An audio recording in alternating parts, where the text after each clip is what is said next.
Hi, my name's Hannibal. I'm Head of Operations at IG, and today we're going to be talking about how to make sure your presentation lands. When you're giving a presentation, obviously you want to avoid your audience getting bored, getting overwhelmed or overloaded with information, or getting confused. All of those things are going to make your audience switch off and stop paying attention to what you're saying.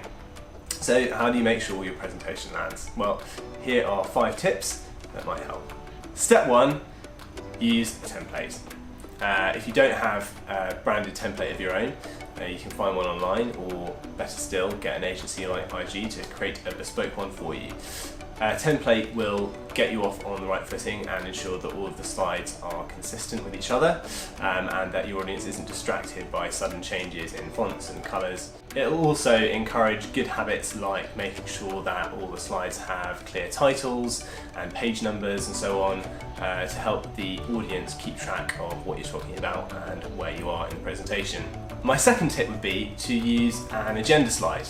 This really clearly signposts at the beginning of the presentation what the kind of pacing of it is going to be, and will help the audience kind of preemptively keep track of what you're going to be talking about. Related tip, possibly tip number 3, would be to use divider slides throughout the presentation. Now that might be a repeat of the agenda slide with the current section highlighted, or just a simple slide with the section title. But either way, it's a clear signal to the audience that you're moving on from one topic to the other, and they can kind of park the things that you've been talking about so far and focus their minds on what comes next.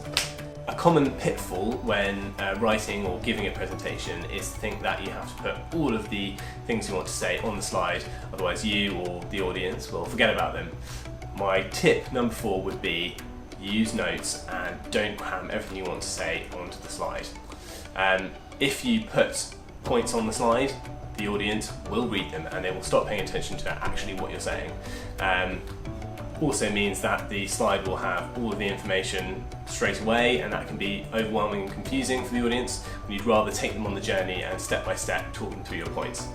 A great way to get around this, if you're worried about it, is to put your notes on the notes feature on the PowerPoint slide, so that if you have the presentation up on a second screen or on a screen share, you on your second monitor can see the speaker notes and make sure that you've got all the points that you want to hit on there, but you don't have to put them all actually visually on the slide. One final tip, number 5, would be to use an appendix. Often it can feel like you don't want to leave out any of the important work that you've done or important points you want to make, supporting data to defend the points that you made, the arguments that you presented. That doesn't need to be in the main body of the presentation.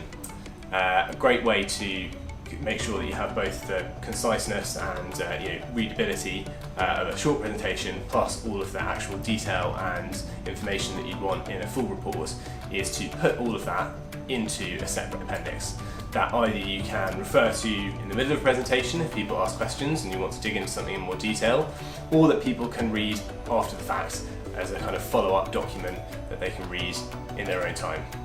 That make sure that the presentation that you actually give is focused on the key points and doesn't get too bogged down in the detail, but it's there when you need it. If you have an important pitch or presentation coming up and you'd like a professional pair of eyes over it, get in touch with us at IG and we'll see what we can do to help.